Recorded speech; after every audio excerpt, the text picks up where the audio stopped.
Hey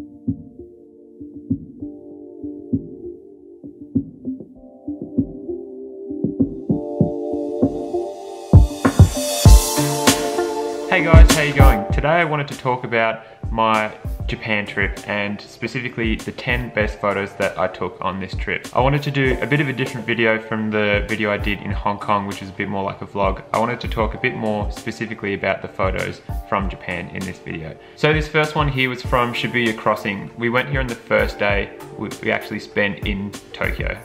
Shibuya Crossing is one of the most famous tourist spots in the world just because of how many people actually go there. And it was incredible to get a time lapse of the actual crossing and seeing how many people actually cross that road and how many cars go across every minute and every hour. We weren't even there at a busy time and there was that many people there. And we had a good spot sitting in the Starbucks looking down on the actual crossing. We did a time lapse first and then I thought about how I might approach taking a photo down here. So I definitely wanted to get down on ground level first and get a shot. I always thought that I was going to get a longer exposure, and I definitely wanted to show all that movement of the traffic and the people going across the road. So I got close as I could to one of the actual zebra crossings there, framed up and just picked a time when everyone was crossing, and then I think it was a however many second long exposure, but I'm really glad with how it turned out. The way that all the people are crossing the road and the vibrant colors of the road markings and the blue sky and all the signage around the buildings. I think, in my opinion, it looks like a really good photo and really shows off all the movement in the area quite well. So one of the best things about Japan was all the extensive and massive parks that there were pretty much littering all the cities everywhere. The first one we went to on the first day we were there was Yoyogi Park, which was near the Shibuya district anyway. The trees and the color of the trees and all the plant life there was incredible. From like the greenest of greens to like maple reds. All the trees were so vibrant and colorful, and combining those colors with the really vibrant blue sky that we had on this day that we went was really fantastic. So this first image we've got here of the bridge actually leading into the park from the Shibuya district, I thought was probably more visually interesting than anything that I got in the park because it wasn't so densely populated here. And there's some nice rule of thirds and symmetry and leading lines pointing towards the park, and you get the nice blue sky colors and the green and red colors from the trees as well. Here's an example of how red and yellow the tree colors are actually inside the park. This park was massive, by the way, so this was over the other side of the park, which was like at least an hour walk. The further you got in, the denser the trees got and the sort of darker they got as well. I feel like a lot of the greener trees were on the outside and the red and brown and yellow colors were on the inside. There was a bike track all around the park as well, and again, talking about leading lines, there's a really nice line of the pavement and the curb going through the park here, and it sort of points you towards the direction of the girl on the bicycle, which I think is cool. And you get like a nice contrast between that yellow color of hitting the pavement and the darks going into red and yellow and green again into the trees, which I think was a nice photo. So this photo here of the cherry blossoms is actually at a different time and at a different park, but I've lumped all the garden or plant life photos together just so I can show them as an example. This was the only cherry blossom tree that we saw on the whole trip, and we definitely kept an eye out. I just think it's such awesome colors on these actual trees, and especially contrasting again with that really red vibrant tree in the background. It just makes for a good photo, and if I was to show one photo to someone of what all the places and parks in particular in Japan actually look like, it would probably be this one, because especially the cherry blossom tree, they're so well known, but still when you see one for the first time, it's a really nice experience because you actually see how beautiful they are in real life, apart from just seeing them on Instagram all the time. Again, this is another park here, which I'll just name down below because I forgot it now. But this again is probably another great example of how diverse the color range is of all the parks and in Japan, and especially this park in particular had really nice mossy green trees as well, which really added to the diverse colors and how vibrant it actually made the whole park as a whole. And I think this park in particular was one of the best ones because it was very densely populated with trees and people, unfortunately, but we still got some great photos from this park, which I think is good. Another great place that we visited was the Arashiyama Bamboo Grove, which was not as big as I first thought, but it was still really spectacular to go to and see the actual size of the bamboo plants and how big they got. And it was also interesting to note that they were all sort of leaning over to one side. I don't know if that was leaning towards the sun or if they're just so big that the winds affected them that much. It was a really narrow pathway through this actual area, and there was a whole bunch of photographers on one end of it. So pretty much as you walk up into it, all these photographers were taking this exact same shot that was here. And this was the only shot I got of this spot before I moved on to a better spot down at the river, which I might show you later. It was a good lesson for me to learn at the time because there was that many photographers there and they were all trying to take the same photo. And I immediately thought to myself, after taking one photo, I can't just stand here and wait in line for the rest of these people to take this photo. So we looked around and ended up going back down to the river where we got some good photos, and we were actually there first because it was quite early in the morning. So yeah, that was a good lesson for me to learn and for other people as well.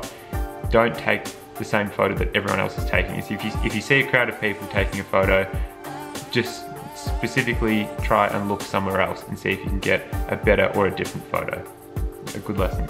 So again, one of the main attraction points for tourists in Japan is all the beautiful shrines and areas of significance like this one here, which is so this was at the Sensoji Temple, which had some really awesome structures and a really large gate with a bell and some lanterns in front of it as well. Again, this was really densely populated with people, but it was worth it to get up early because the colors of these buildings and the actual structures of them themselves were really beautiful to see. And I did get some long exposures, so all the people got blurred out and I still got a good picture of the buildings by themselves. I think this was a really good representation of what most of the temples look like in Japan, and everything is obviously really well kept and clean, even though they are a bit busy. So the main thing I wanted to take photos of when I was in Japan was the Fushimi Inari Shrine, the famous orange archways that everyone would have seen from all over the world, especially on Instagram nowadays. The vibrance and the color of these archways, especially at the morning light that we were in it, really made the whole place glow. And especially in this photo here, when the sun started to hit the archways, they really lit up really orange. And this photo looks really light, but it was actually reasonably dark. And as soon as the sun sort of peaked over the crest of the hill that we were next to, it pretty much lit up the whole hallway with light. And I think this is a good representation of how good it can actually look, especially how good photos can look, especially if you get the right lighting and if you're there at the right time. So this photo probably wouldn't have looked as good in the middle of the day, especially because there would have been a million people there. But if you make the effort to get up early and go somewhere early, you'll benefit from it by getting better lighting than what you would have in the middle of the day. So speaking about all the people that were actually at the Fushimi Inari Shrine this early in the morning, I was getting a bit annoyed that people just were walking through the photo, and you can't do anything to stop that, but they do it anyway. Eventually, and this was probably another lesson that I learned, and a good one too, I learned to incorporate the people that were walking through my image into the actual photo.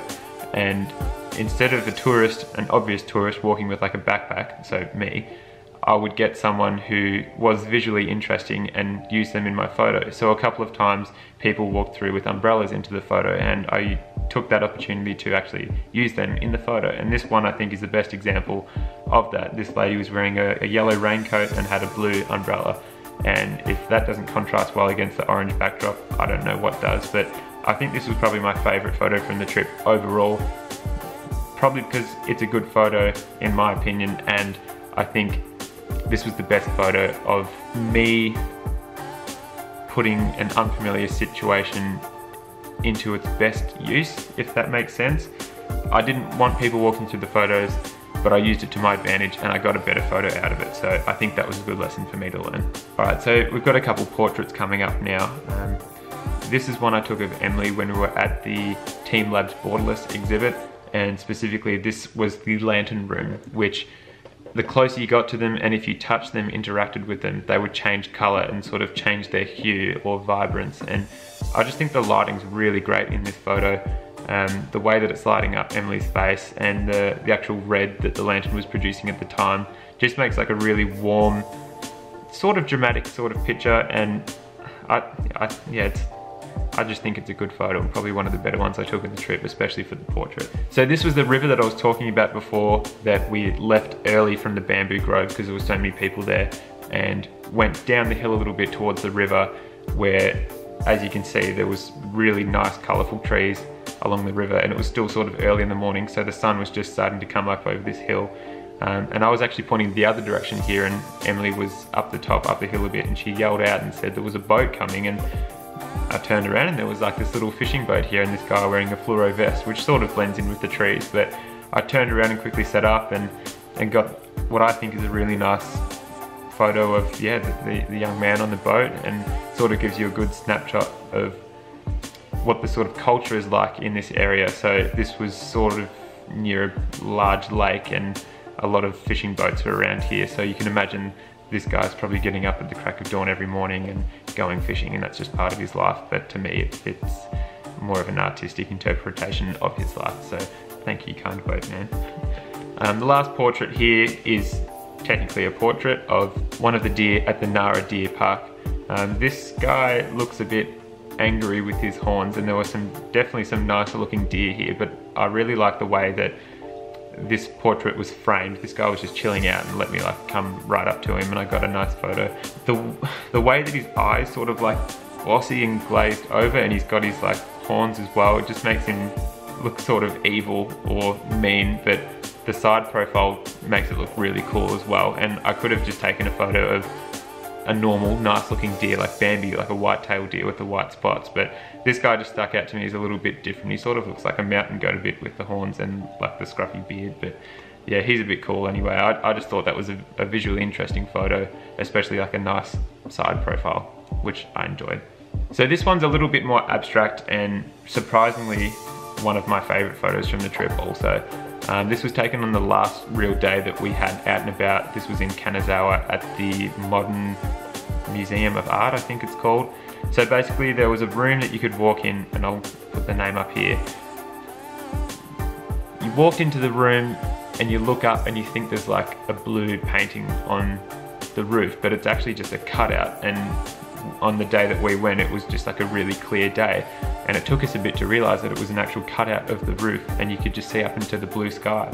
And there was one point in particular that I didn't get a photo of, unfortunately, but there was a plane that was coming right up the middle of where I was looking, and I could have got a photo of it directly in the middle, and that would look really cool, but I missed it. But yeah, it was definitely a really cool experience coming in here and seeing something so modern and contemporary, as opposed to all the historical art that we've been looking at throughout the whole trip. So yeah, definitely one of my favorite photos from the trip, as were most of these ones. I wanted to try a little bit of a different video this time around, as opposed to the Hong Kong video, and not talk as much over the whole course of the holiday, and just talk more specifically about my photos in general. So I hope you guys enjoyed it, and I'll see you in the next one. Cheers.